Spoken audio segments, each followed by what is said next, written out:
Saudações, respondo pelo nome de Âncora Jane Reginaldo Wamba e o tema de hoje é documentos comerciais. Como eu já havia dito, chamo-me Âncora Jane Reginaldo Wamba, sou estudante da turma de Contabilidade e Auditoria do curso noturno lecionado pelo docente Abílio Muxanga. O tema de hoje é documentos comerciais, mas entretanto, o que são documentos comerciais?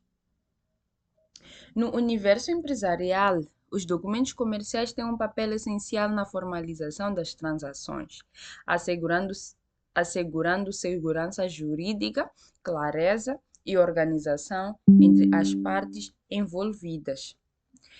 Esses instrumentos amplamente utilizados por empresas, comerciantes e instituições financeiras para registrar operações de compra e venda, prestação e serviços, pagamentos e compromissos financeiros. Entre os diferentes tipos de documentos comerciais, nós temos os seguintes: os recibos, os cheques, notas promissórias, duplicatas e as faturas. Destacamos as faturas como o principal enfoque deste trabalho. A fatura é um documento de uso frequente no meio empresarial, pois serve como prova de uma transação de compra e venda ou prestação de serviços, detalhando os produtos ou serviços fornecidos, os valores a pagar, prazos e condições acordadas entre as partes.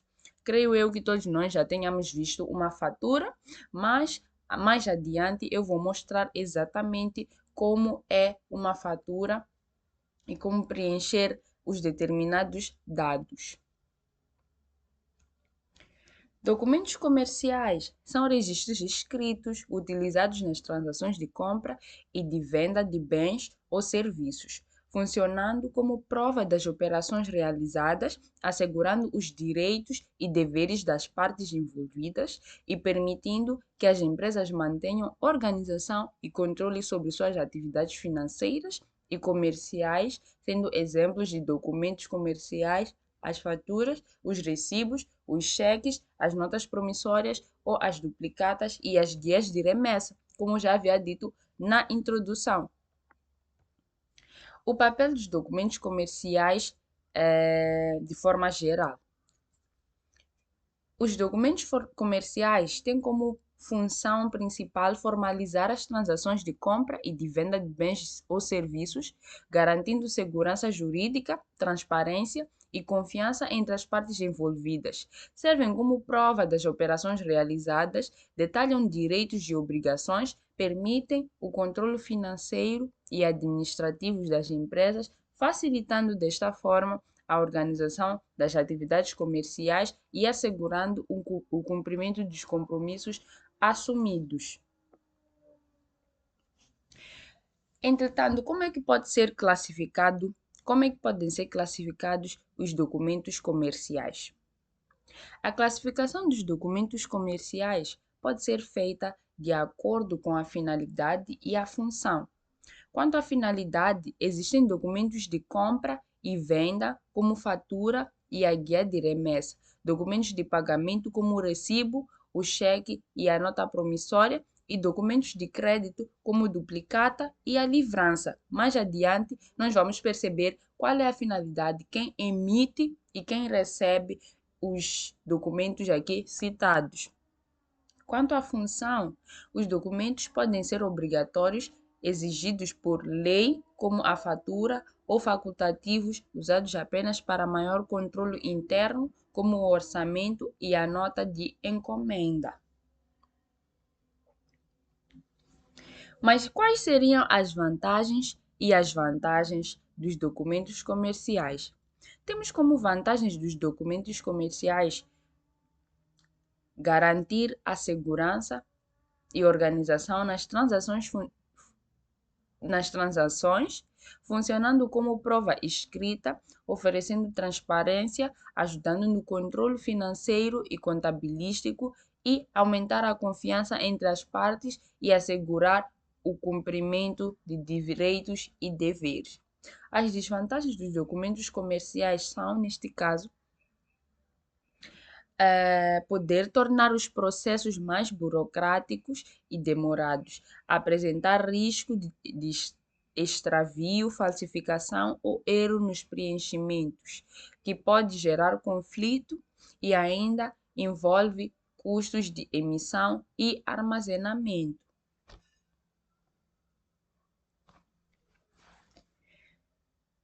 Aqui, esta tabela ilustra o tipo de documentos comerciais, a sua finalidade, quem emite, quando é emitido e a observação.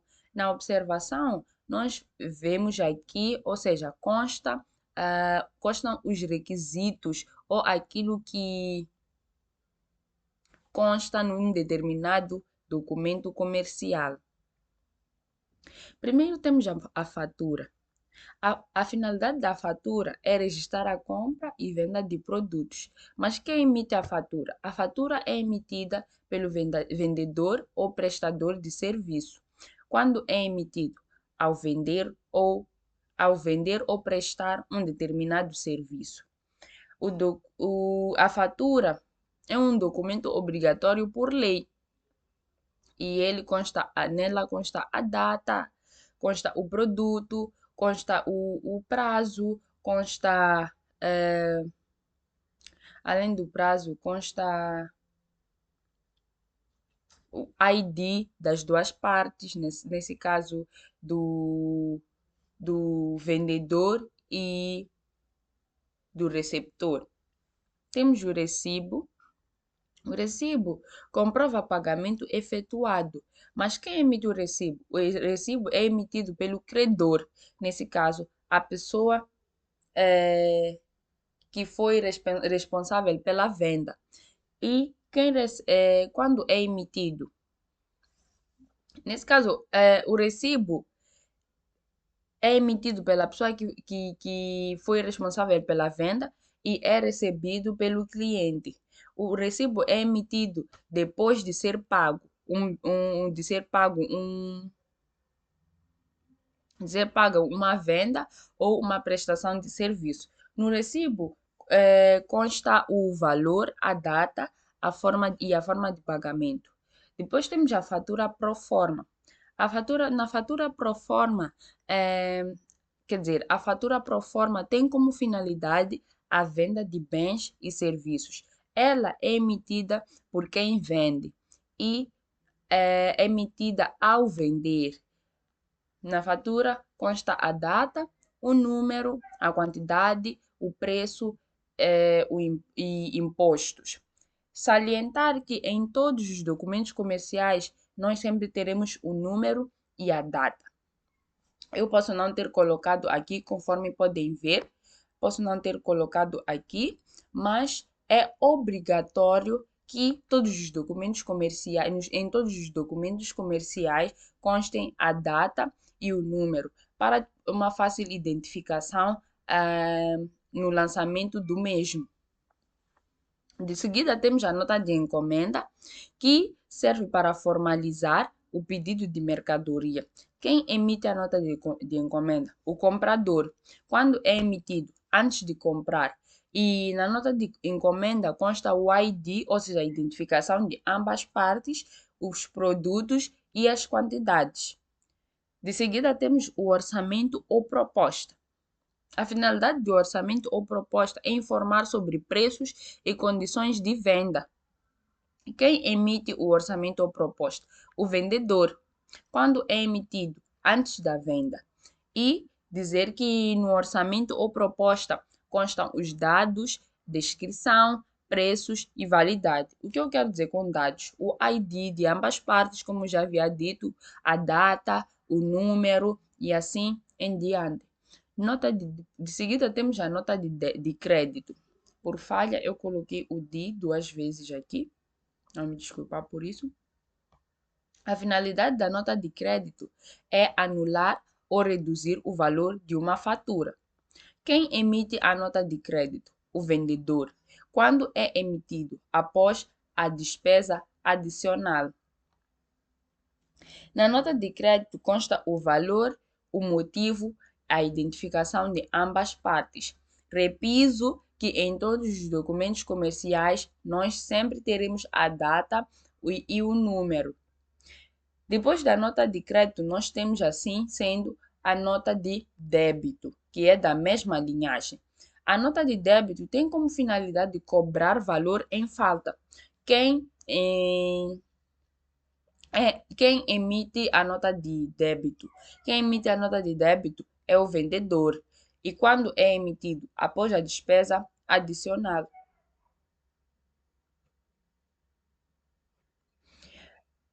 Houve uma falha.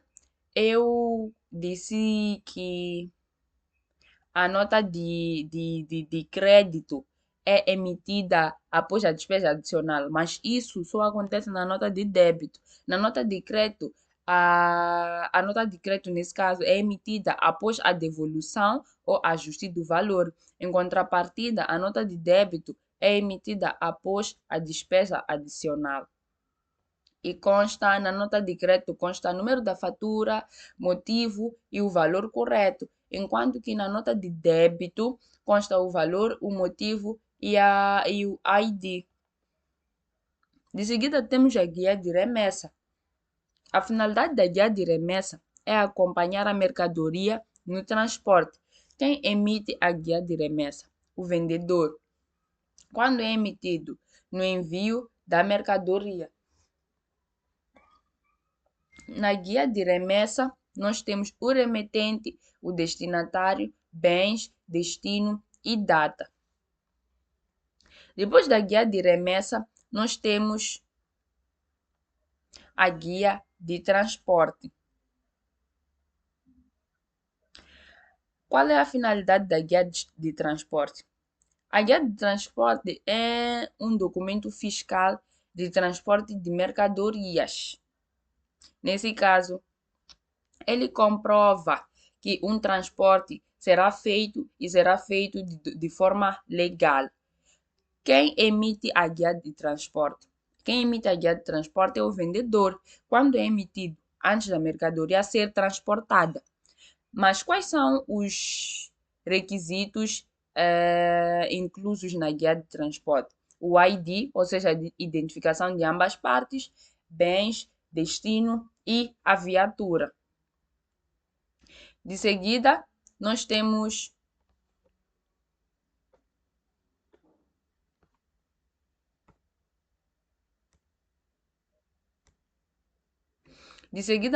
o talão de venda. O talão de venda serve para provar que uma venda foi feita de forma imediata.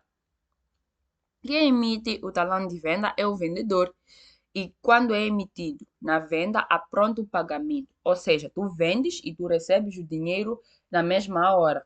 De seguida, nós temos os requisitos. Os requisitos que constam no talão de venda são os produtos, o valor e a data. Depois do talão de venda, temos o conhecimento de embarque. No conhecimento de embarque, a finalidade do conhecimento de embarque é demonstrar que um contrato e serviço é vindo de transporte marítimo. Quem emite o conhecimento de embarque? O transportador. E é emitido no embarque. No documento de embarque consta o porto, a origem, o destino, a mercadoria e, assim sendo, o navio. Em seguida, temos Airway Bill. A finalidade do Airway Bill é ter conhecimento de um transporte aéreo, como o nome já diz, air. Quem emite o Airway Bill é a companhia aérea e é emitido no embarque aéreo. Neste documento consta a origem, o destino, o peso, o valor e o transportador. De seguida, temos o manifesto de carga. O manifesto de carga tem como finalidade de listar as cargas transportadas e é emitida pelo transportador durante o transporte internacional. Neste documento consta a lista de volume, a descrição e o destinatário. Depois do manifesto de carga, temos o Deliver Order. No Delivery Order, nós temos a ordem de entrega de mercadoria, que é emitida pelo agente responsável e é emitida durante, ou seja, no porto ou no aeroporto de destino. No Delivery Order, nós temos os dados do importador, a mercadoria e o local. De seguida, nós temos a letra de câmbio. A letra de câmbio serve como ordem de pagamento futuro e ela é emitida pelo credor, ou seja, o sacador, e é emitida no crédito comercial. É emitida no crédito comercial e na letra de câmbio consta o valor, o prazo, o beneficiário, e a, assi- o beneficiário e as assinaturas. Vou dar exemplo de um momento que é usada a letra de câmbio. Eh, por exemplo, um exportador cobra um importador em 90 dias. De seguida, nós temos o cheque. Qual é a finalidade do cheque? A finalidade do cheque ou seja, o cheque é uma ordem de um determinado pagamento à vista. Ou seja, tu fazes uma compra e tu queres pagar em quantidade. Geralmente, os cheques são feitos quando nós queremos fazer um pagamento de um valor elevado. Ou seja, nós colocamos ali o valor e o cliente ou o receptor do cheque tem que levar o cheque para o banco para poder receber o seu valor. E quem emite o cheque é o titular da conta, como já havia dito. E ele é emitido no pagamento. No cheque consta o valor, a data, o beneficiário e a assinatura. De seguida, nós temos a livrança ou nota promissória.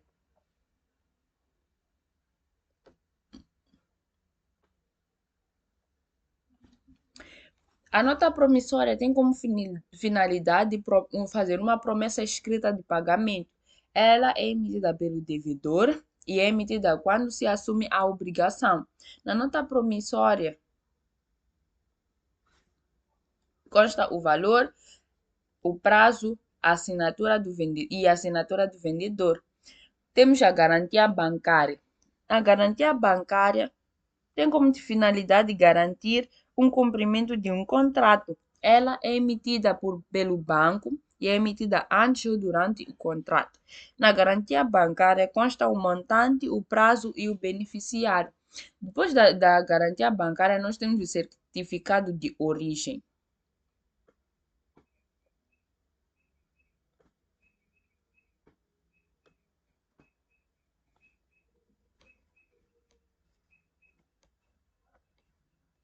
Como eu estava a dizer, temos o certificado de origem. O certificado de origem tem como finalidade provar o país de produção, ou seja, uma determinada mercadoria quer ser transportada, por exemplo, e ela tem de ter um certificado de origem para provar que realmente esta mercadoria é proveniente de Moçambique. O certificado de origem é emitido pela Câmara de Comércio na exportação e é emitida durante a exportação. No certificado de origem consta o país de origem, a descrição e o que está a ser exportado. Depois disso, nós temos o documento único administrativo. A finalidade do documento único administrativo é a declaração aduaneira de importação ou exportação.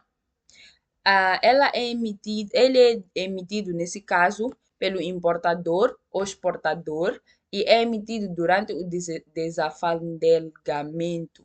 Assim é que é.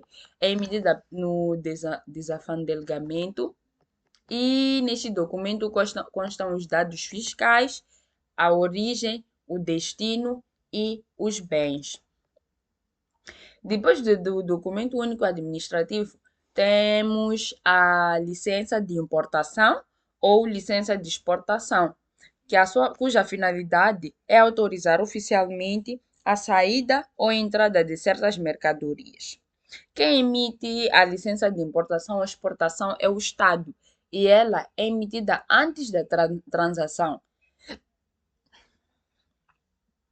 Neste documento consta o produto,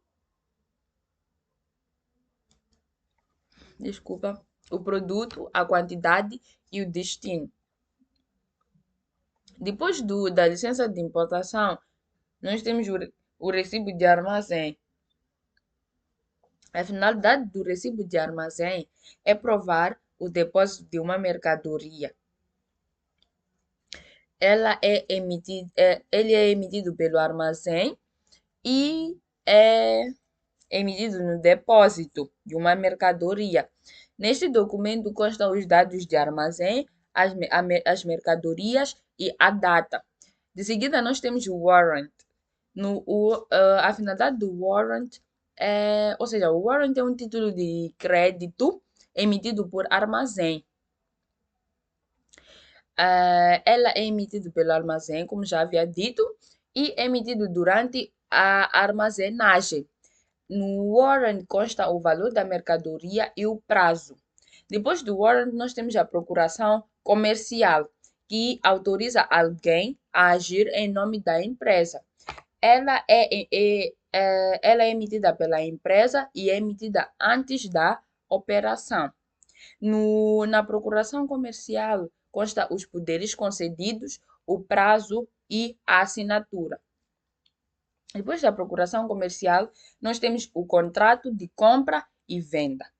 O contrato de compra e venda é um acordo formal entre as partes, ou seja, a finalidade é comprovar que houve um acordo formal entre as partes, ou seja, que dois lados sentaram, conversaram e entraram em um consenso. Ele é emitido pelo comprador e pelo vendedor e é emitido antes da transação. Neste documento consta a identificação das duas partes, o objeto, o valor e as condições. Depois do contrato de compra e venda, nós temos o relatório de inspeção. No relatório de inspeção, ou seja, a finalidade do relatório de inspeção é certificar a qualidade e a quantidade. Ele é emitido pela empresa de inspeção e durante, ou seja, antes do embarque. No relatório de inspeção consta o produto, normas e conformidade. Por fim, nós temos a apólice de seguro comercial. O apólice de seguro comercial tem como finalidade garantir riscos da atividade, é emitido pela seguradora e é emitido durante o contrato. Neste documento constam os valores, os riscos e a identificação das partes envolvidas.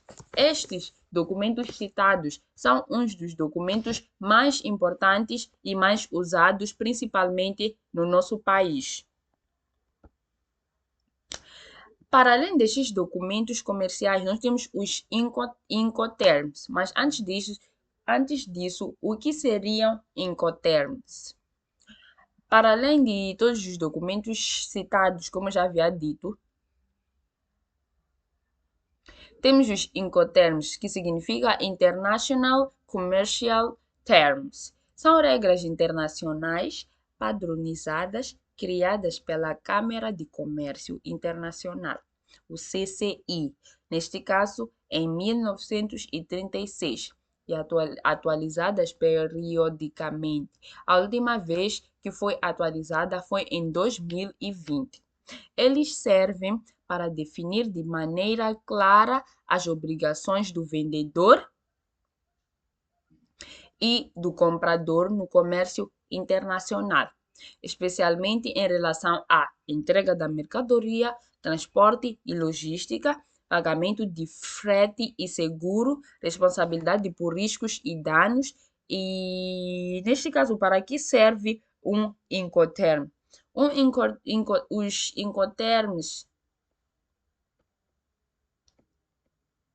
Os Incoterms servem para padronizar contratos de compra e de venda internacional, evitando interpretações diferentes em cada país. Serve também para distribuir custos. Quem paga o frete, seguro, desembaraço aduaneiro, entre vários outros. Serve também para definir responsabilidades. Quem responde por riscos e perdas em cada etapa da entrega. Quais são os incoterms mais usados ou conhecidos, assim posso dizer?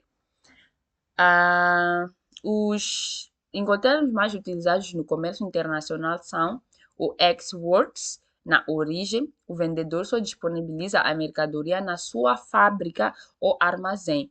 Todo o transporte e riscos são do comprador. O FOB, Free on Board, que significa livre a bordo, usado em transporte marítimo. O vendedor entrega a mercadoria no navio escolhido pelo comprador. Riscos e custos passam ao comprador no embarque. O CIF, que significa o Cost, Insurance and Free, que nesse caso em português seria custo, seguro e frete, que é usado em transporte marítimo também, e o vendedor paga frete e seguro até o porto do destino. O risco, no entanto, transfere-se para o comprador no embarque. Temos o CFR, que significa o Cost and Freight, que neste caso em português seria custo e frete, que é semelhante ao CIF, mas o vendedor não paga seguro, muito usado quando o comprador prefere contratar o seguro. E, por fim, temos o DAP, que neste caso é Delivered at Place, que significa entregue no local. O vendedor entrega a mercadoria no local combinado, país do comprador, e o comprador só assume riscos e custos a partir desse ponto. De seguida, eu vou vos mostrar quais são os documentos, as fotos, ou vou ilustrar aqui os documentos comerciais, alguns dos documentos comerciais citados há alguns minutos na introdução e na tabela de comparação de documentos comerciais. Temos aqui a fatura. Isso é uma fatura. Como já vem aqui uma explicação, os dados do vendedor, esta é a fatura, os dados do vendedor, o número do documento, dados do comprador, perdão, dados do comprador, detalhe de produtos comercializados, unidade, preço, entre várias outras coisas. Esta ilustração é mesmo para entenderem o que é. Eu creio que já tenham visto quando é feito um pagamento de água, quando tu compras algo no supermercado. Temos também uma fatura recibo.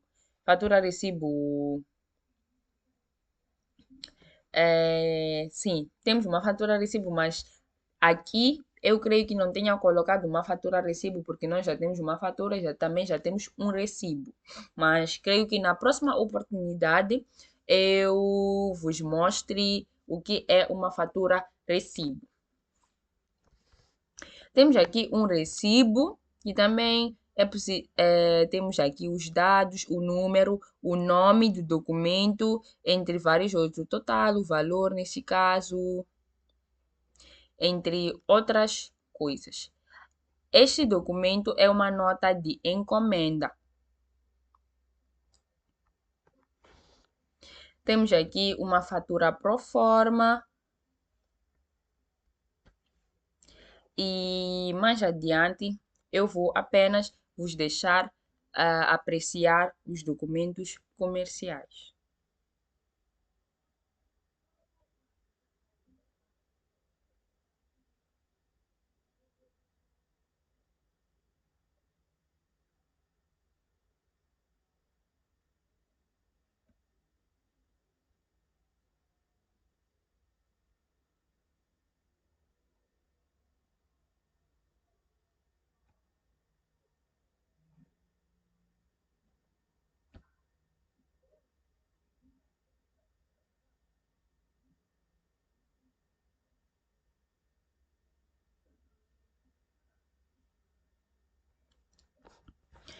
Creio que tenha dado para apreciar como são os documentos comerciais, alguns dos documentos comerciais citados há alguns minutos e os documentos comerciais, como conclusão, neste caso, os documentos comerciais são fundamentais para o funcionamento das atividades de uma empresa, pois os mesmos registram, comprovam e formalizam operações de compra, venda e prestação de serviços. Além de servirem como instrumentos de controle interno, eles garantem transparência, segurança jurídica e organização financeira. A correta utilização e classificação desses documentos permite evitar conflitos entre comprador e vendedor, facilitar o controle contábil e fiscal, apoiar a tomada de decisões de gestão e, em suma, os documentos comerciais são a base administrativa e legal das transações empresariais, assegurando confiança e clareza nas relações comerciais. Assim sendo, dou por encerrada a minha apresentação. Espero que tenham gostado e que eu tenha explicado de uma forma específica, clara e objetiva. Até a próxima e tchau!